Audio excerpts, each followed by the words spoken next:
Good morning. Another Old Testament story I love is that of Moses and the burning bush.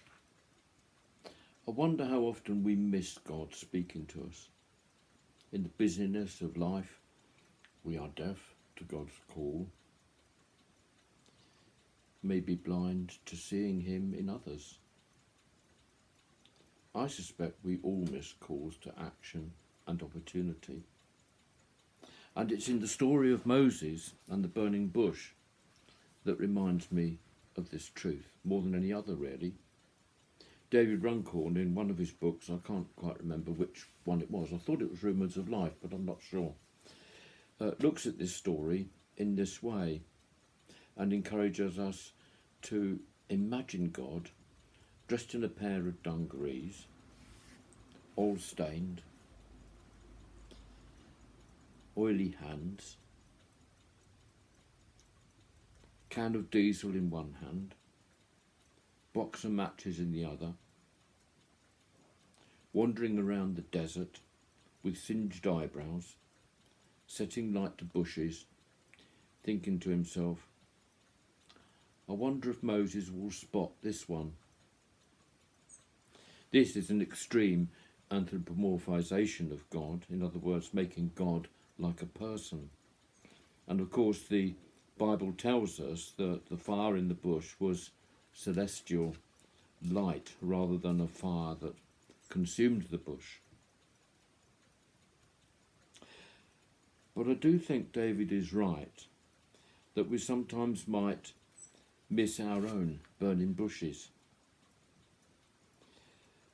In the story of Samuel, the boy Samuel thought that his mentor Eli was calling him in the night. Even the great Eli then had to be woken several times before he perceived that maybe it was God stirring his prodigy son Samuel to action. We can all be a bit slow sometimes. But going back to the Moses story, God comes to him in the ordinariness of life. We should always remember that. He was just tending his father-in-law's animals, his father-in-law's flock. At this point, Moses was a powerless fugitive. He had committed murder and had run away. True, he had married Zipporah and had a son, but here he was, separated from Egypt, where he had been treated well, until, in defence of his oppressed brethren, had killed an Egyptian guard for ill-treating one of the Hebrew slaves.